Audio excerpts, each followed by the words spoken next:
Ponto de Vista. Apoio Grupo Mendes.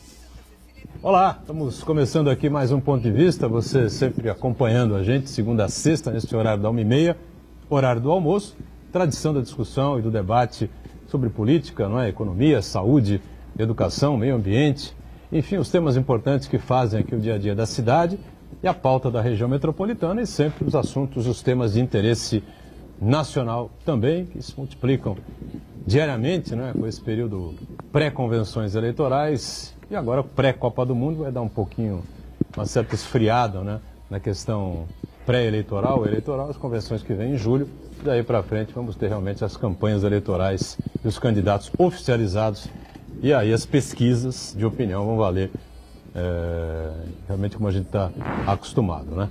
Vamos criar um cenário mais realista. Reprise do Ponto de Vista, sempre de segunda a sexta, para você acompanhar na Santa Cecília TV, a partir das 20 horas, 8 da noite. Hoje um assunto bastante interessante, né? A questão da migração, da dupla cidadania, que os brasileiros aí andam procurando, acho que como nunca, né? Nunca na história desse país, já dizia aí um ex-presidente, se procurou tanto ir embora do Brasil, lamentavelmente, como a gente vê nos dias de hoje, né? Vamos discutir esses e outros temas importantes, né? Saber por que isso se repete, está se acumulando, está crescendo aqui no país, as dificuldades para a dupla cidadania nos vários países da Europa, Estados Unidos, enfim, né? A gente, como sempre, ladies first, as mulheres primeiro. Estamos com a Gabriela Retuno, que é advogada e é especializada em imigração e dupla cidadania. Prazer recebê-la, tudo bem, Gabriela? Obrigada, tudo bem. Eu que te agradeço a oportunidade de falar e obrigada a todos que estão assistindo. Obrigado, Gabriela, por estar conosco. Com satisfação recebendo também aqui o José Augusto Rosário, que é o gestor do escritório do Consulado de Portugal aqui em Santos, e vai falar também, claro, sobre essa situação toda de imigração, dupla cidadania e tal, além do Dia de Portugal, que acontece no próximo domingo. Tudo bem, Zé? Prazer recebê-lo. Tudo bem, olá, Boturão, amigos da mesa. É sempre um prazer participar do Ponto de Vista, né? Porque sempre oferece uma oportunidade de a gente trazer novidades da comunidade portuguesa aqui da nossa região. Muito obrigado pelo convite. A voz não está muito bem em dia, né, ainda. Você lembra de segunda-feira tudo estava travando aqui, ontem estava melhor, hoje mais ou menos. Marcos Santana lá na ponta, acompanhando aí as redes sociais, transmissões nossas que fazemos aqui do Ponto de Vista e a sua participação sempre importante com a gente aqui. Tudo certo aí, Santana? Tudo certo, boa tarde. O senhor falou na voz, embora você negue, tentou gritar gol. Ontem não teve jogo. Final de semana passada, né? Não, não foi, sinceramente. Não me empolgou em nada. No seu menino Rodrigo já disse isso aqui, né? O raio caiu de novo. Escrevam. Boa tarde a você que nos acompanha ao vivo. Quero convidar você a participar do programa, mandando sua pergunta, crítica, sugestão, pelo Facebook, Ponto de Vista com Edgar Boturão, ou por e-mail, contato@pontodevista.tv.br. O programa também pode ser acompanhado ao vivo, também na internet, santaportal.com.br/tv. As edições anteriores ficam disponíveis também na internet, no nosso canal no YouTube, na nossa página no Facebook. E você que nos acompanha a reprise às 20 horas, uma boa noite. Boa noite para você que está na reprise, o mantra de todos os dias aqui, o programa ao vivo acaba às 2h30 até às 20 horas, né, horário da nossa reprise, só Deus sabe o que pode acontecer na República, né? E olha, acontecem coisas do Arco da Velha inimagináveis. Ontem, depoimento do Rei Pelé ao juiz Bretas, Marcelo Bretas do Rio de Janeiro, Pelé que foi arrolado como testemunha de defesa do Carlos Nussmann, né, ex-presidente do Comitê Olímpico Brasileiro, e o depoimento, esse foi demais, o depoimento do ex-presidente Lula. Primeiro, o Lula está, eu não sei nem se ele está preso, para falar a verdade, viu? Ele está lá numa sala, uma mega sala na Polícia Federal de Curitiba, né? Perdão. E aparece no paletó, gravata verde e amarela, exatamente a mesma que ele usava no dia em que o Rio de Janeiro foi indicado, confirmado como sede das Olimpíadas de 2016.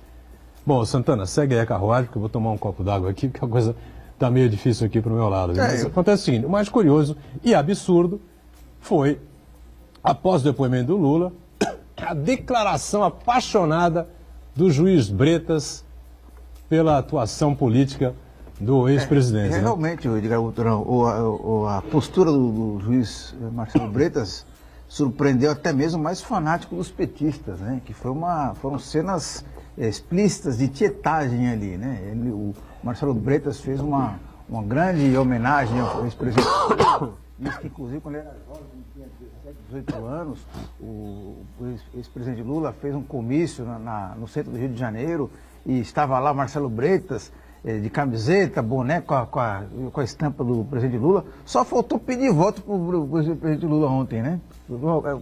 É uma postura muito estranha, que é desagradável, que não se quer para um juiz, ainda mais um juiz federal, num caso tão sensível como é a questão da Lava Jato, porque o juiz é o árbitro, ele está ali para mediar as questões e decidir, né? Então ele não pode dar claras manifestações de simpatia por este ou aquela pessoa. O Bretas é o Moro do Rio, né? O MDB tem horror, né, ao Marcelo Bretas. Pô, de repente ele está escorregada dessa, meu Deus do céu. Nada contra o PT ou contra o Lula, não é isso exatamente.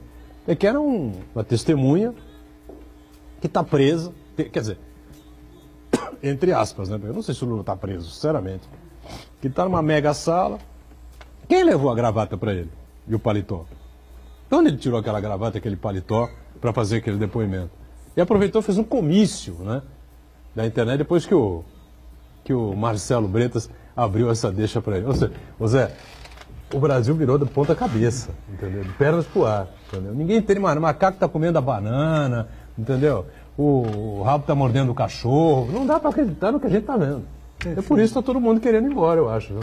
É um comportamento, no mínimo, estranho, porque num ambiente jurídico como esse onde estava acontecendo a sessão, se exige determinados comportamentos, determinadas éticas que não se verificou nesse julgamento. Portanto, se mostrou uma tendência que deveria não acontecer, assim como foi essa que nós vimos aí nessa transmissão.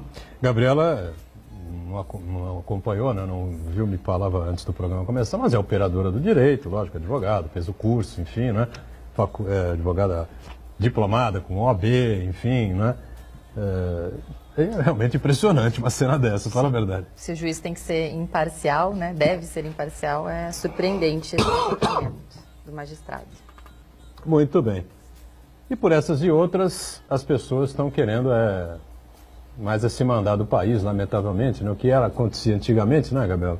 Parece que a gente vê um sentido oposto, né? Os europeus vinham para cá em busca de sossego, de paz e de trabalho, oportunidade, né?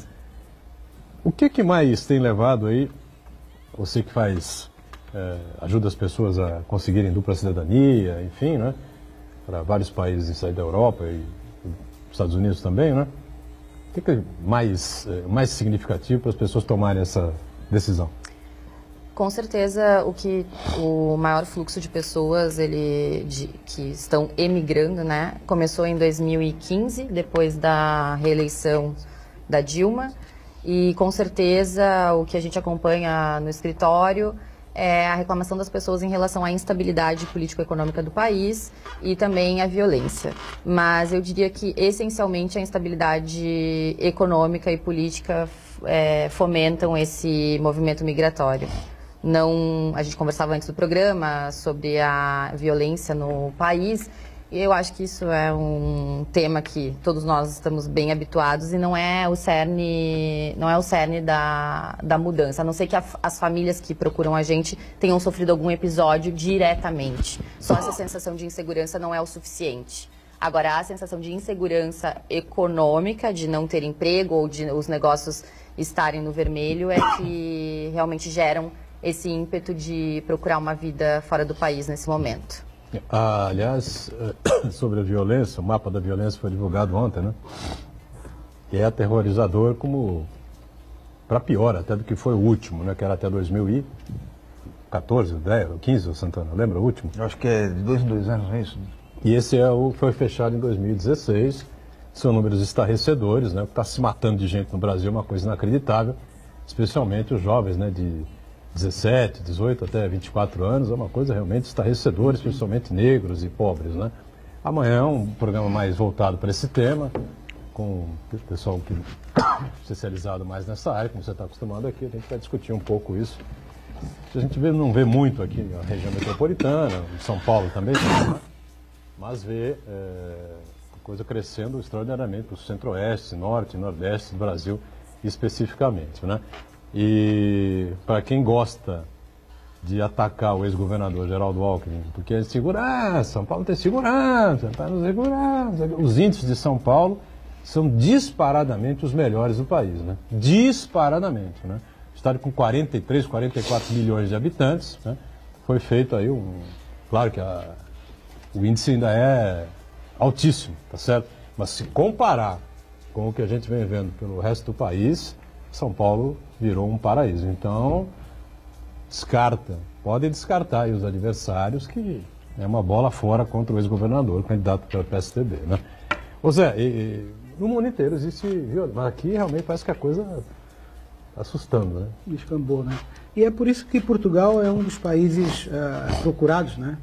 Tanto para desenvolver uma atividade profissional, quanto para estudar, porque o país foi classificado como o segundo país mais seguro do mundo, né?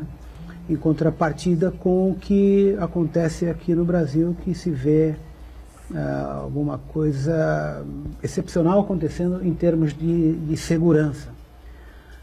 E não só, as pessoas também buscam Portugal, exatamente como falou a Gabriela, pela questão da crise que se instalou, porque querem viver uma outra cultura, porque querem estudar nas universidades portuguesas. São boas, famosas, né? São muito boas.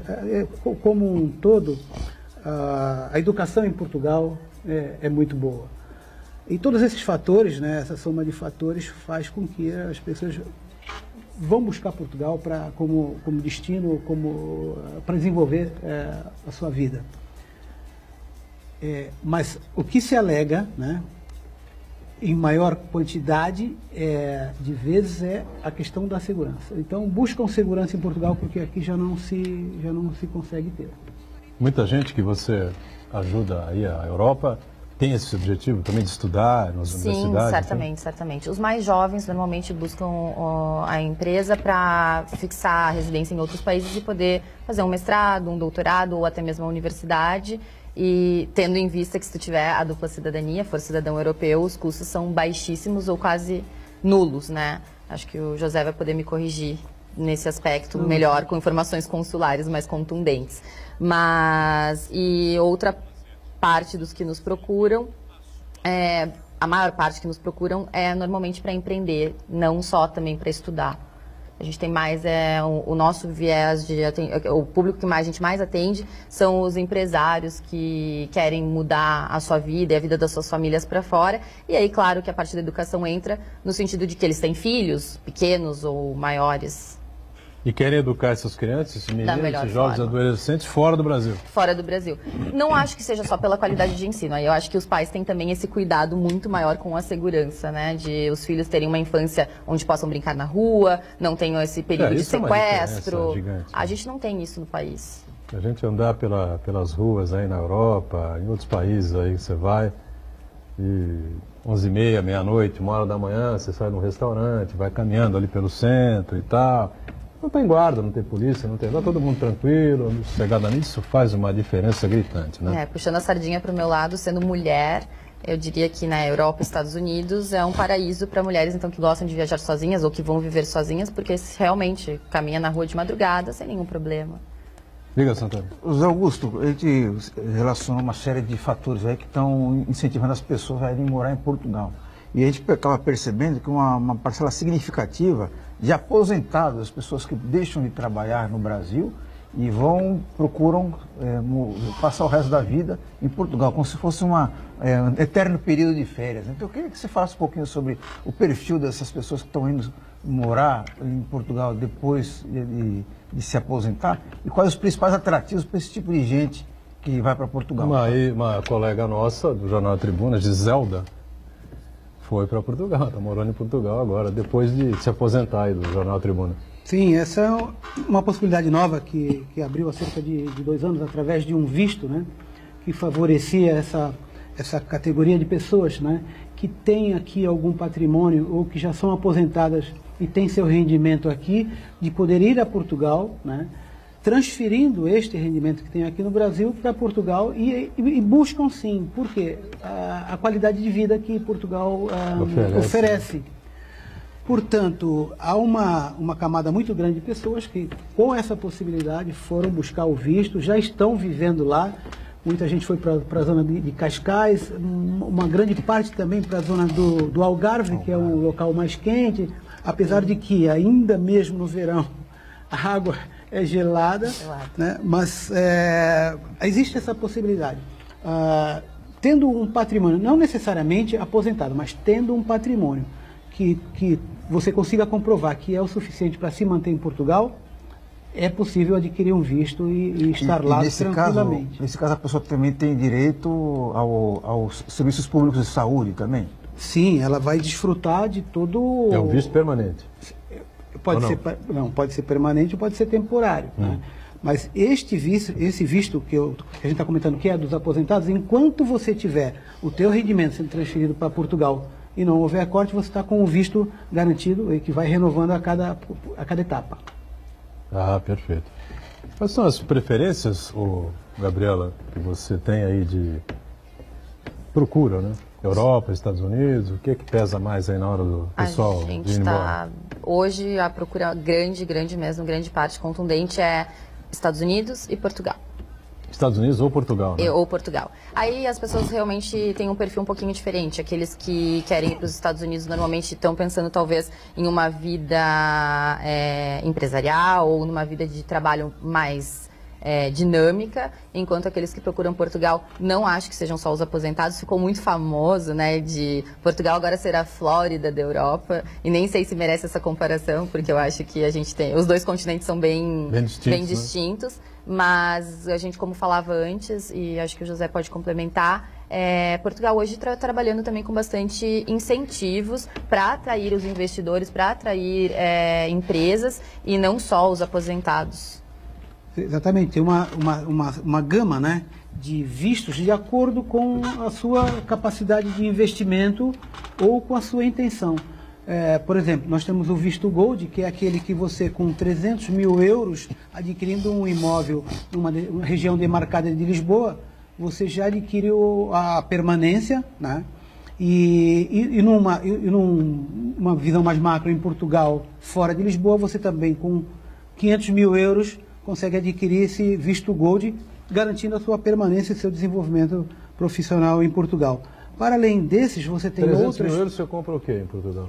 Olha, compra coisas muito interessantes. Compra um bom apartamento? Agora em Lisboa, sim. Não. Em Lisboa está difícil. Em Lisboa, imagino que não. 300 mil euros, de repente, você adquire um imóvel para restaurar, né? O que muita gente tem feito, Gabriela. Eles restauram aquele imóvel e transformam num hostel. E ali começa a gerar renda que, com isso, ele consegue se manter. Parece que Portugal é caro, mas não é.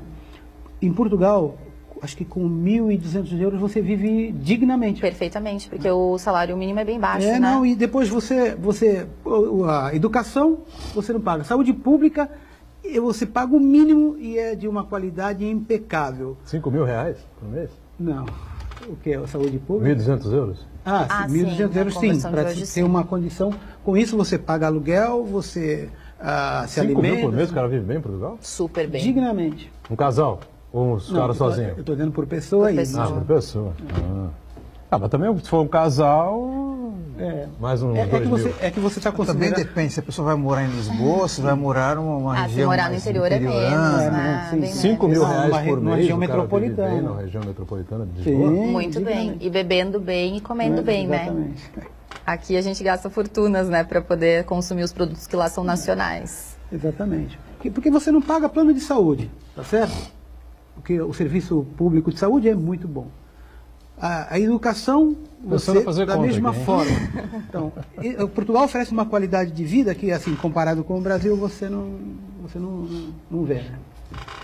Esse é o grande diferencial. O duro é você sair daqui, porque o euro hoje está um absurdo, uma diferença gigantesca, né? Essa é uma outra questão. Agora, nesse valor que você está falando, 1.200 euros aí por mês, por cabeça, né? Mas se você acrescentar a sua mulher, não vai ser o dobro, pô. Vão morar os dois debaixo do mesmo teto. Não. 2.000 euros, vai. Mais ou menos isso? Acho que com 2.000 euros... Vive tranquilamente. Já vai para 10 pau, aí já não é tão fácil assim, né? Um break rápido, a gente volta já na sequência do ponto de vista, em instantes.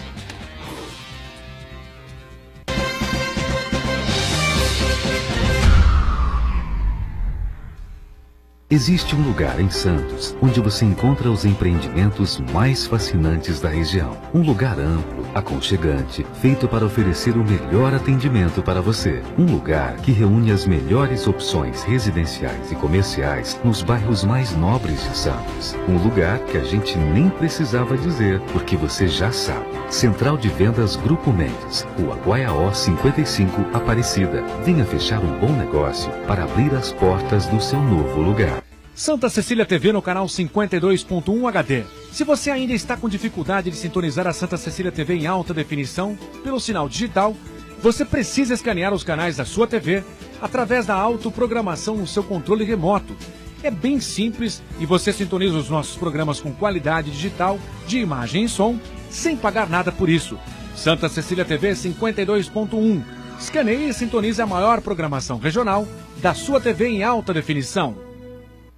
Poliesportivo Unisanta, cuidando do seu corpo e da sua mente. Natação a partir de 2 anos e meio, capoeira a partir de 3 anos, voleibol, hidroginástica, musculação, basquete, futsal, karatê, judô, handebol e tênis de mesa. Equipamentos modernos, piscina olímpica aquecida e professores especializados. Mensalidades a partir de R$ 48,00. Poliesportivo Unisanta. Informações 3202-7126.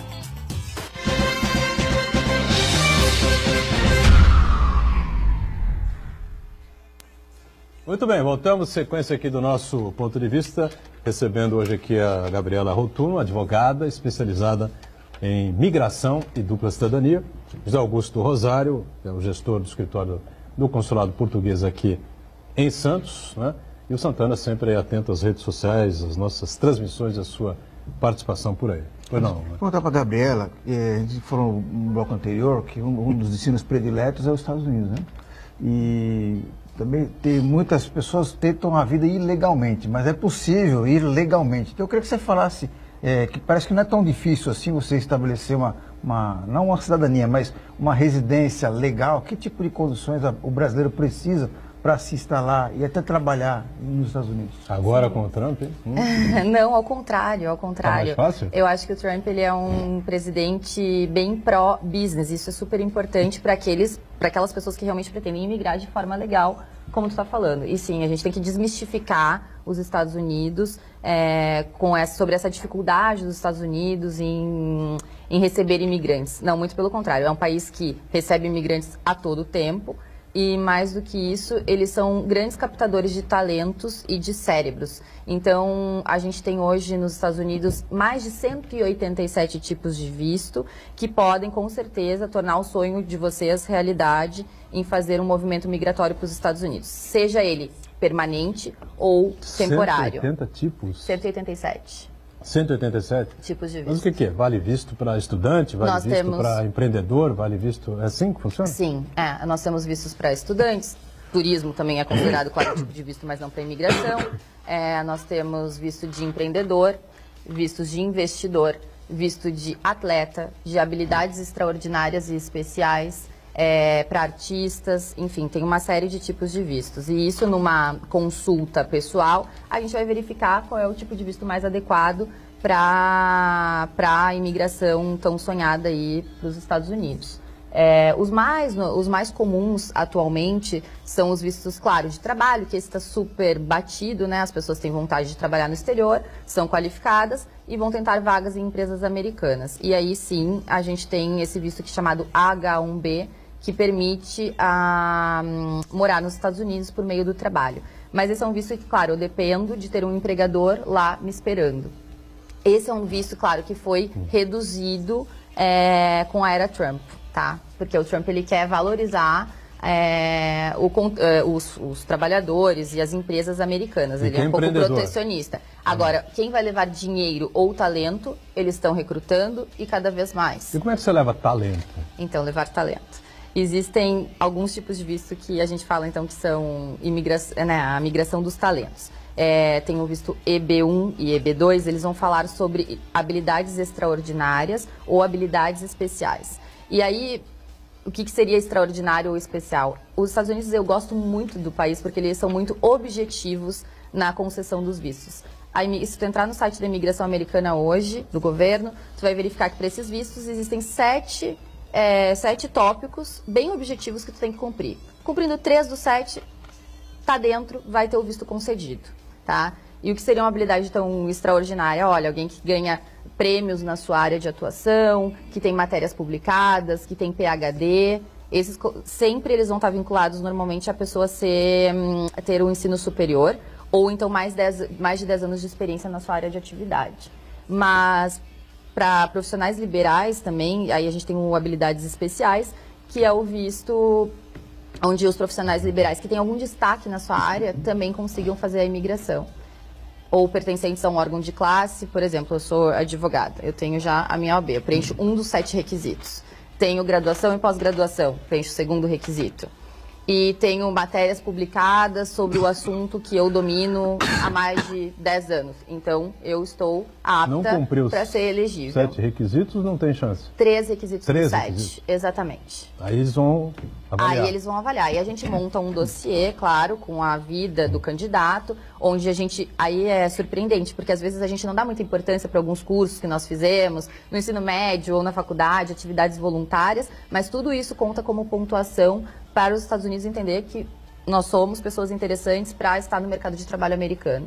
E não dependermos de um empregador nos esperando. Nós somos tão especiais ou tão extraordinários que eles querem que nós estejamos no solo deles para produzir conteúdos extraordinários. Aliás, nos últimos 2 anos, a gente verificou um fluxo muito grande de cientistas brasileiros das mais diversas áreas por conta da falta de investimento em ciência e tecnologia no Brasil. Então, os cientistas, os professores, os pesquisadores das universidades brasileiras viam que tinham que fazer gambiarras aqui para desenvolver os trabalhos e as universidades americanas assediavam muito, oferecendo condições, não só remuneração, mas condições de desenvolver aquele trabalho científico. Então, muitos cientistas brasileiros acabaram indo para os Estados Unidos de uma maneira legal. Claro, porque a gente tem o visto também de pesquisador ou de...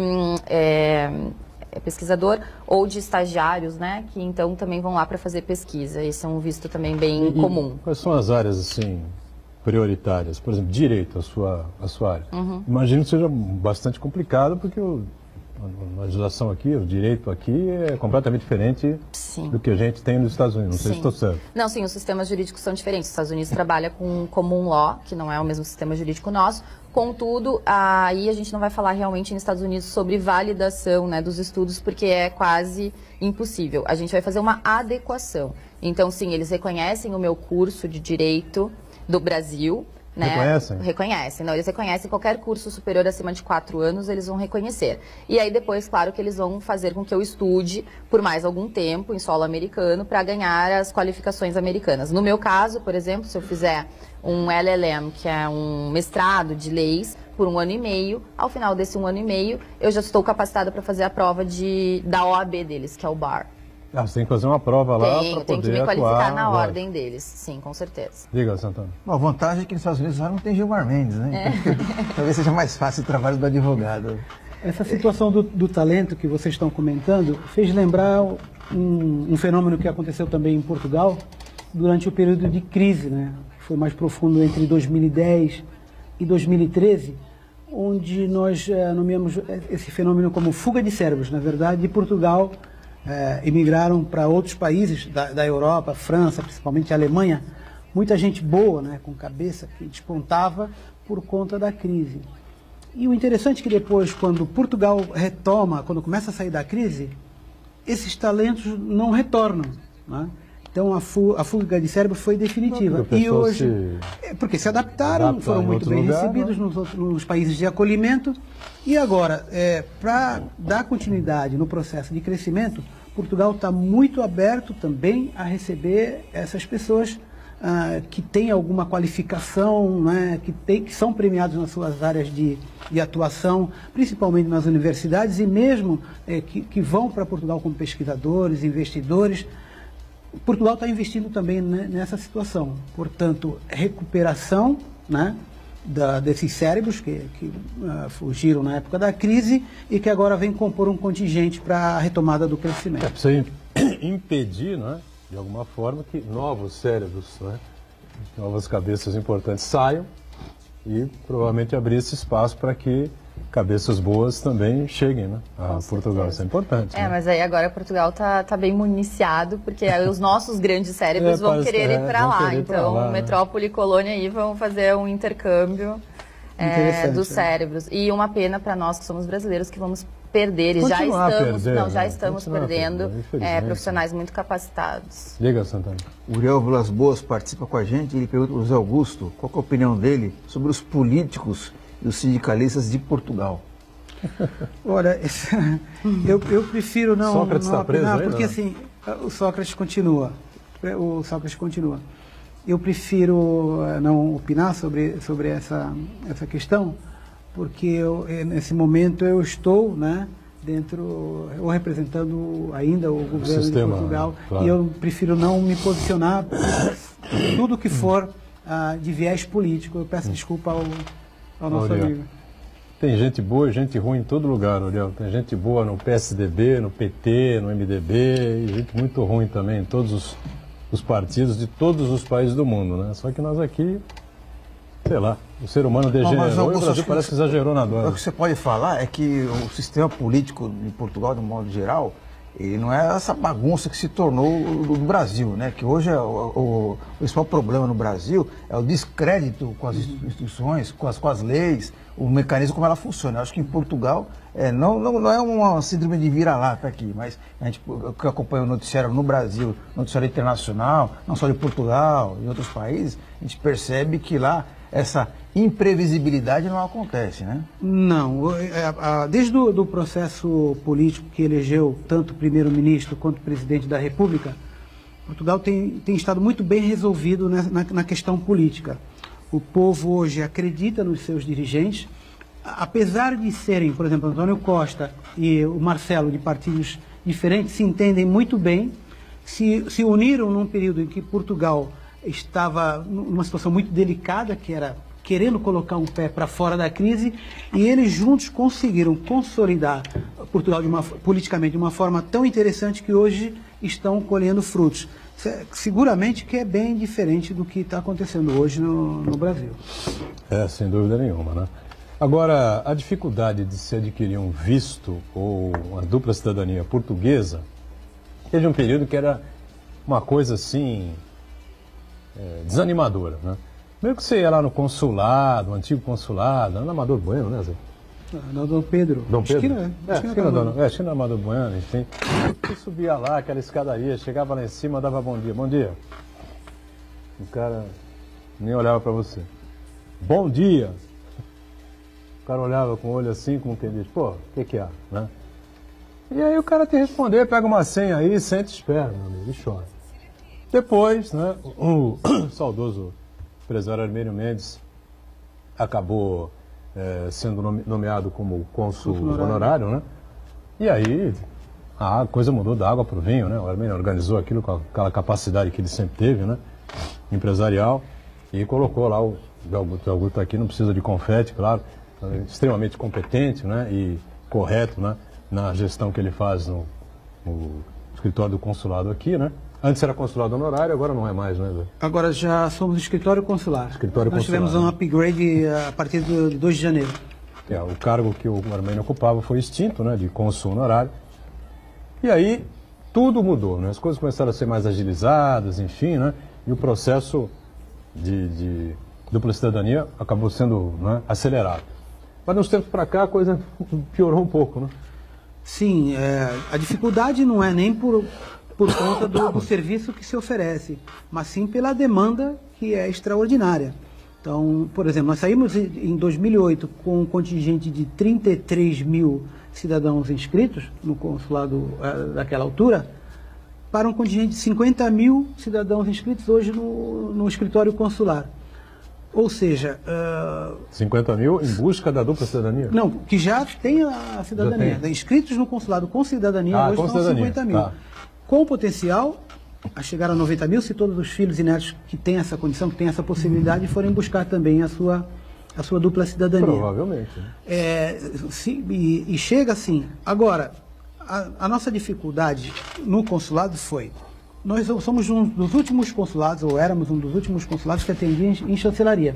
A grande maioria hoje já tem um agendamento através do site, já tem vamos supor, uma triagem feita através do correio, recebe pelo correio e manda para processamento. Nós ainda atendemos assim, no tete-a-tete, no olho a olho, e esclarecemos, e isso consome muito tempo. E como a demanda cresceu muito, eu hoje não consigo, né, atender a todos de uma forma com mais qualidade, com mais cuidado.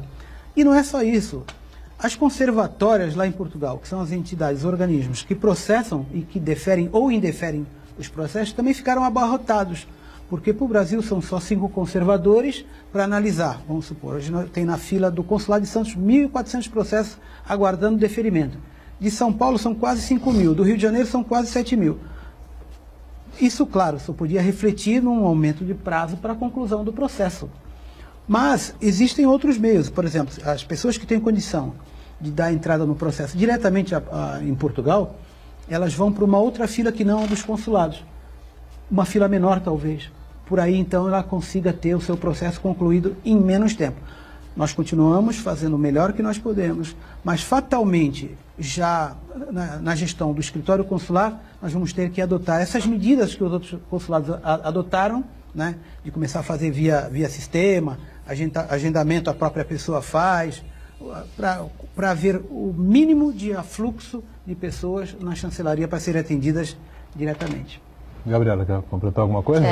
Quero primeiro te parabenizar, né, o José Augusto, pela excelente gestão do consulado.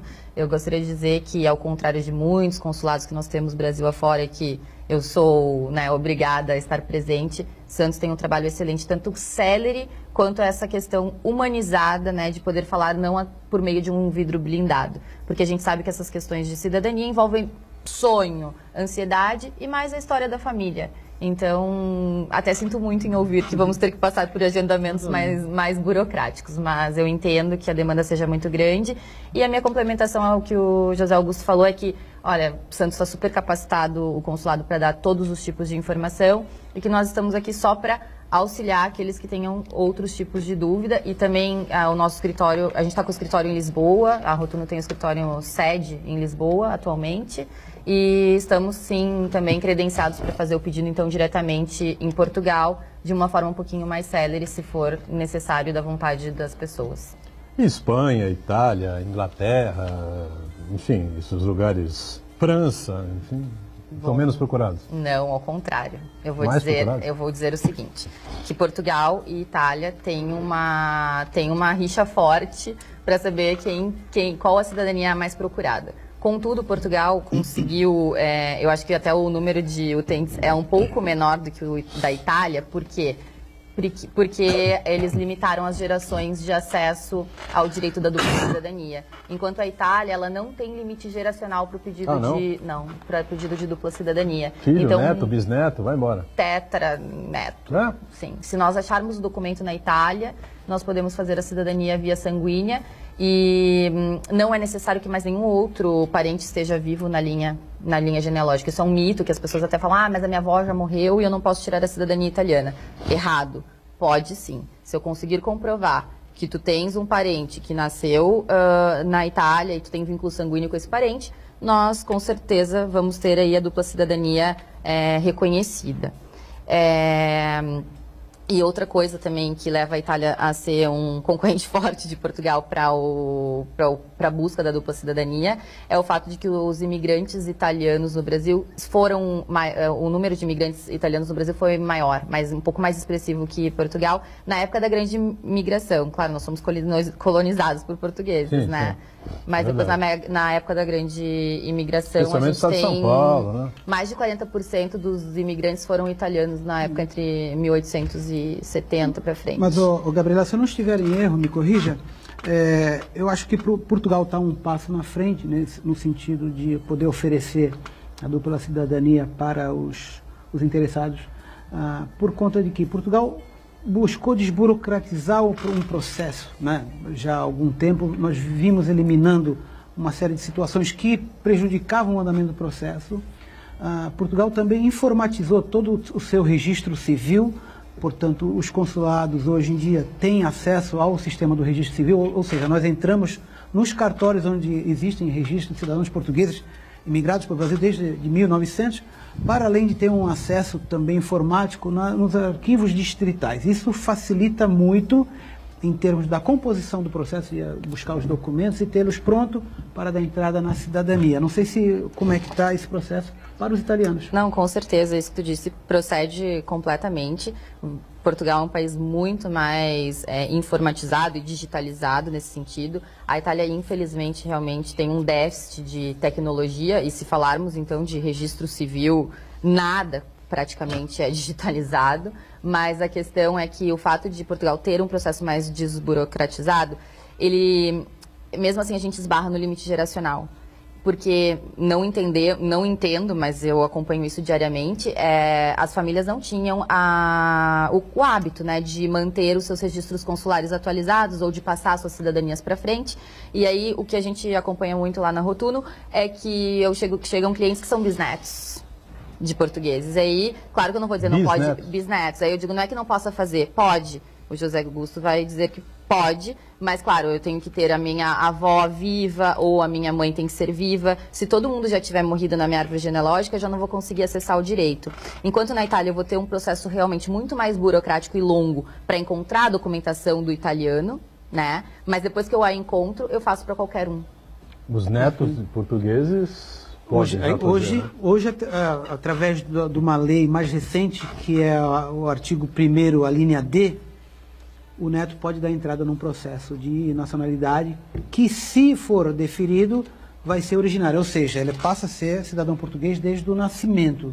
E os seus filhos, então, teriam direito na sequência. Porém, há que se comprovar afinidade com Portugal. Não basta ser neto. Ah, não basta? Não, porque aí você perde a linha do direito. O direito é pela descendência. Então, veio o imigrante português para cá, que teve um filho, esse filho tinha o direito da nacionalidade, que passaria para o seu filho, que é o neto. Porém, se esse filho que tinha o direito falecer, para o neto já não é mais o direito. É uma possibilidade que pode ser adquirida através desse artigo 1º, comprovando a afinidade com Portugal. De que forma se comprova a afinidade com Portugal? Quer dizer, é muito subjetivo. Tem um português, ou a portuguesa, tem um filho.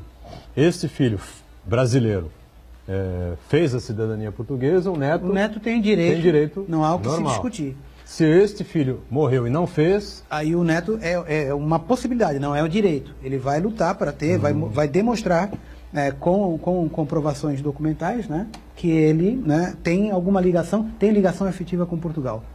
O que se sugere, né, como prova de ligação com Portugal se já foi a Portugal, né, se alguma vez foi a Portugal, que tem a cópia dos passaportes com os carimbos de entrada. Se tem uma conta, se tem algum patrimônio no nome dessa pessoa lá, se é vinculado a alguma entidade portuguesa no local onde vive, né? E se também vive numa comunidade histórica, né, da comunidade portuguesa. Santos, por acaso, porque Santos foi fundado por portugueses, desenvolvida por portugueses, de maneira que você tem como, né, fazer um documento, uma declaração, dizendo que vive numa comunidade portuguesa, né, e com isso você tenta justificar a sua ligação com Portugal. O juiz vai analisar esse processo todo de acordo com os documentos que você apresentar. Se ele ficar satisfeito com aquelas provas, ele defere a sua nacionalidade. Muito bem. Intervalo, então, a gente volta em instantes aqui na sequência do Ponto de Vista. Já, já.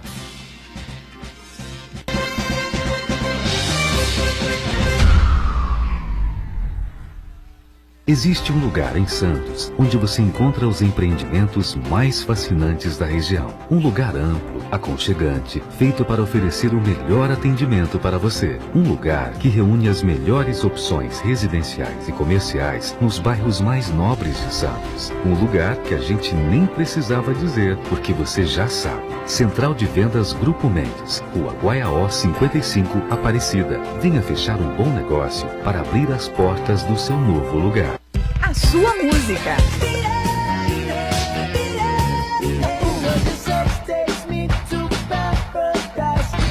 A sua notícia. 107,7 Notícias. O seu locutor. A sua promoção. Ligue agora 3234-1077. Participe você também e ganhe muitos prêmios. O seu cantor. A sua rádio.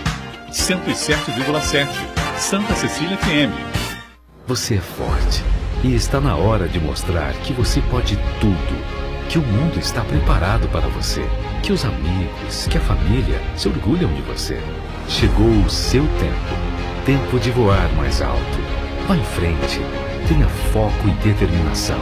Não fuja dos desafios, pois são eles que te levarão ao sucesso. Supere. Deixe a Unisanta inspirar você. Orgulho de ser do Santa.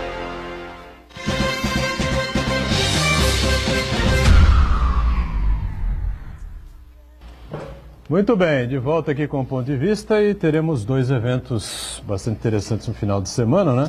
Uma palestra aqui da Gabriela, a Gabriela Roturno, né? Para o pessoal lá no Centro Italiano, é isso? Società Italiana, né? Società Italiana aqui em Santos, vai falar exatamente sobre essas Vou fazer um workshop, vou fazer um workshop ensinando a fazer a cidadania italiana. Sim, isso. E vai ensinando esses caminhos aí de como encontrar documentação, quem tem direito, quem não tem direito. E uma palestra que... Mais direcionada a quem? Aos descendentes que têm vontade de se naturalizar ou ter a dupla cidadania? Ter a dupla cidadania. Eu só vou, desculpa, corrigir o termo, porque chega muito lá no meu escritório as pessoas falando: eu quero me naturalizar italiano.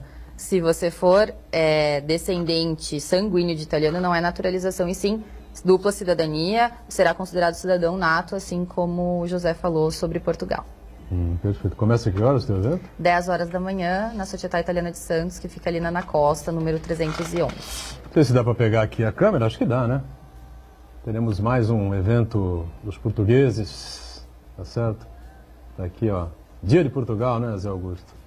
É dia 10, né? 10 de junho. Domingo, mais uma vez lá no centro, na área central de Santos, Valongo, é isso? Exatamente. Lá naquele conjunto onde está a Secretaria de Turismo, a antiga estação Santos Jundiaí, o Museu Pelé e o Santuário Santo Antônio do Valongo. Na verdade, Boturão, é um conjunto de atividades, né, que celebra o Dia de Portugal, de Camões e das comunidades portuguesas.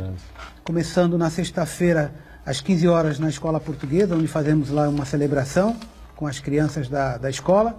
Depois, no mesmo dia, na sexta-feira, dia 8, às 20 horas, no Centro Cultural Português, que fica ali na Rua Amador Bueno, esquina com a Martim Afonso, vamos ter uma sessão solene em celebração ao Dia de Portugal, com palestra do nosso cônsul-geral de Portugal em São Paulo, o Dr. Paulo Lourenço.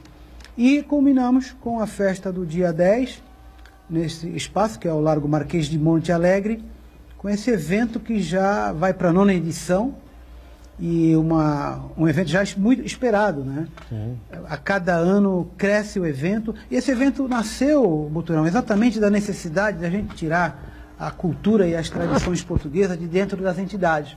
Nós sempre cultivamos, né, cultura, tradições, mas dentro das entidades. Então não eram todas as pessoas que podiam ter acesso a toda essa cultura e a essas tradições portuguesas. Então esse evento foi criado exatamente para trazer para a praça e para que todos pudessem ter acesso. Então, conhecer o que é um pastel de Belém, comer um bom bacalhau, caldo verde, ver o que apresenta um rancho folclórico de acordo com a sua região. Fadistas que só se apresentavam nas entidades vão estar lá na praça cantando. E a cada ano, né, uma curiosidade nova surge. Por exemplo, o ano passado foi oferecida ao público uma sopa de pedra. Hoje, já tem gente perguntando se vai haver a sopa de pedra. Claro.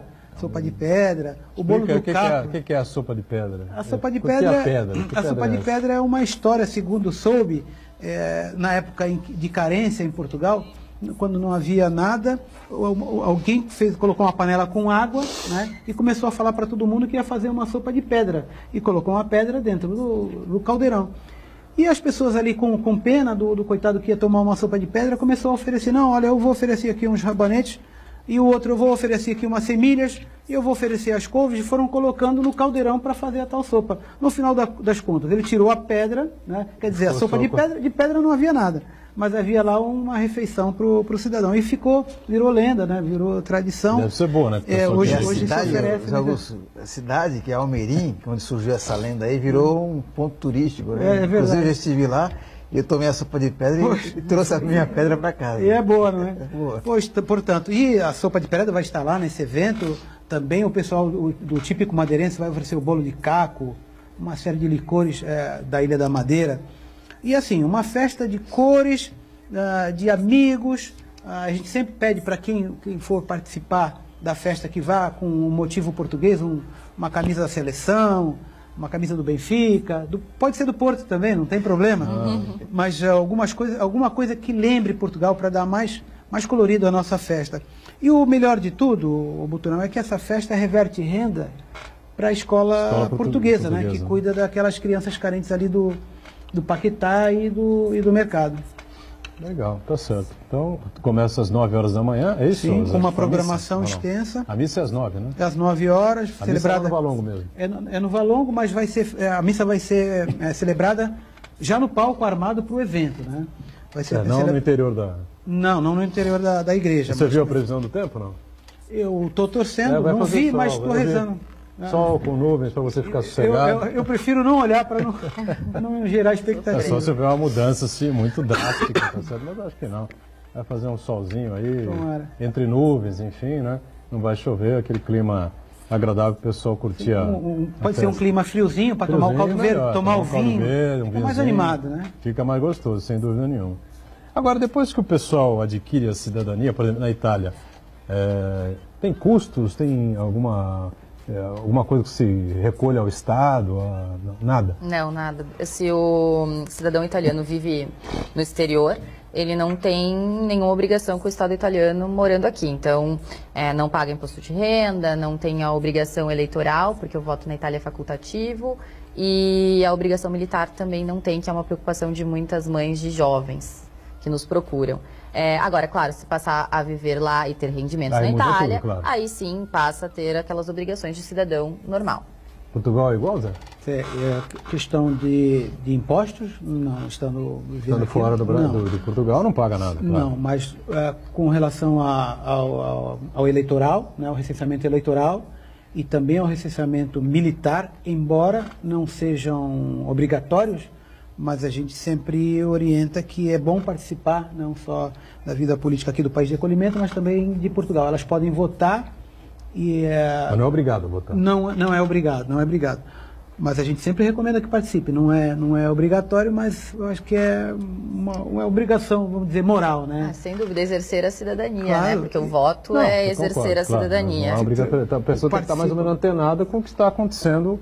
Com certeza. Em Portugal, na Itália. No caso dos italianos, eu até quero fazer uma ressalva que é super importante. A gente teve eleições esse ano. Foi. E é muito importante. Confusa a coisa ficou, né? Sim, muito confuso. Mas nós tivemos eleições e é muito importante para os ítalos brasileiros que eles realmente exercitem o direito ao voto, porque a Itália tem cadeiras no Senado e na Câmara para ítalo-brasileiros, para pessoas que vivem no exterior. E se nós temos representantes eleitos, nossos direitos ficam mais guarnecidos, né? Então, os argentinos sempre elegem seus candidatos e, portanto, eles não têm fila nos consulados de espera para fazer a cidadania. Enquanto nós, brasileiros, amargamos 12 anos de fila no consulado de São Paulo para ter o direito reconhecido.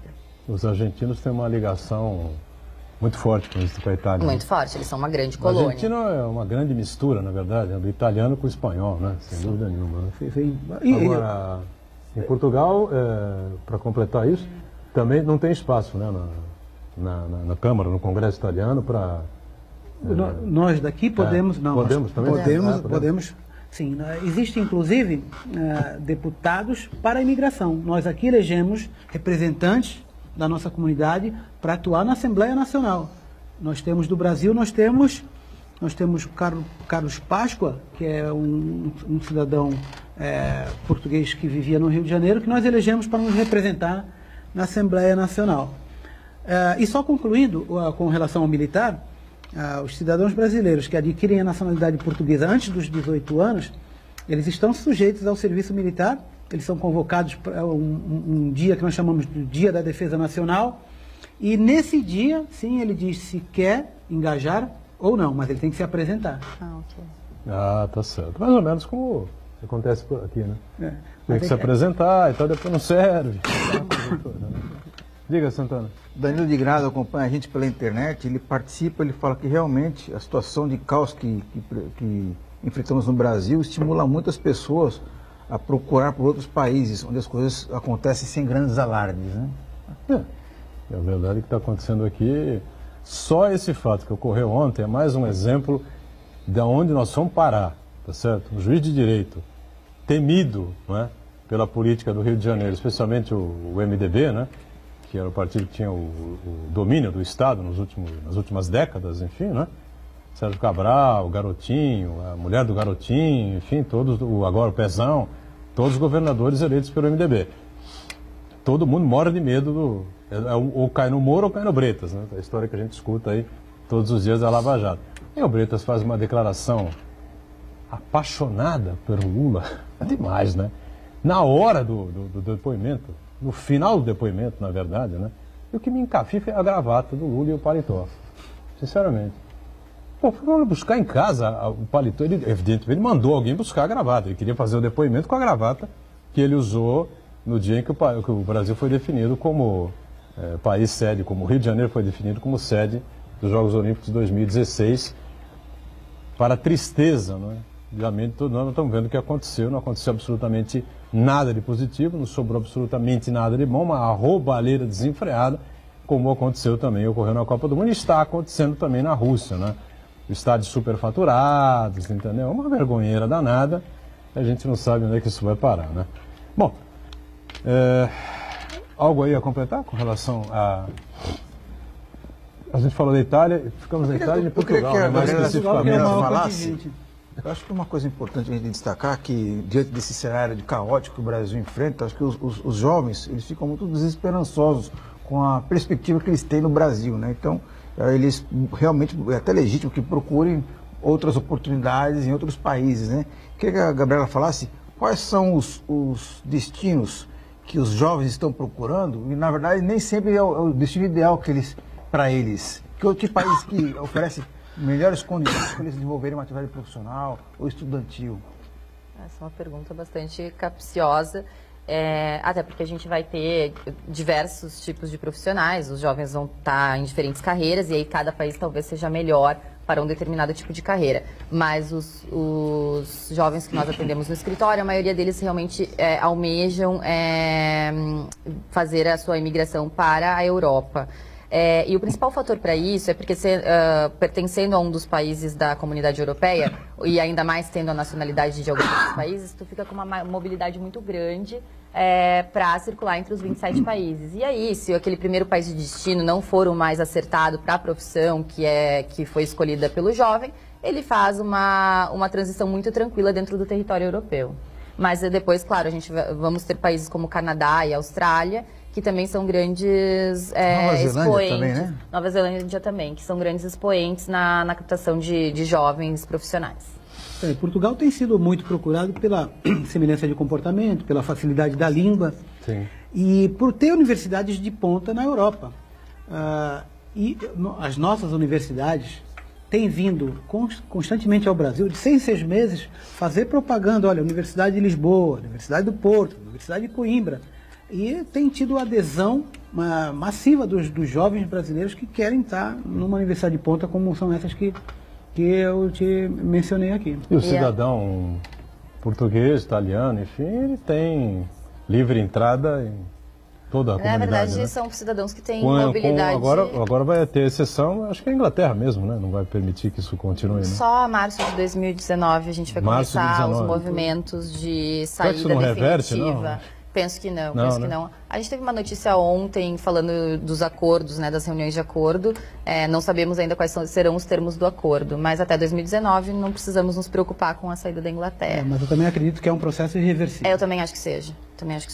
Muito bem, estamos encerrando aqui o Ponto de Vista. Eu quero agradecer aqui a Gabriela Rotuno. Obrigado pela participação. Muito obrigada pelo convite. Muito bom. Zé Augusto, obrigado mais uma vez. Sucesso na palestra. Obrigada. Tá, aguardo a todos. Aguardo a todos os interessados e Zé Augusto, evidentemente, sucesso na festa domingo lá no Dia de Portugal, viu, Zé? Obrigado. Sou eu agradecer, sempre o convite, estou à disposição. Santana está sempre conosco diariamente, a gente junto com você, programa ao vivo, 1h30 da tarde, sempre com a reprise do Ponto de Vista aqui na Santa Cecília TV, às 8 da noite. Obrigado, gente. Valeu.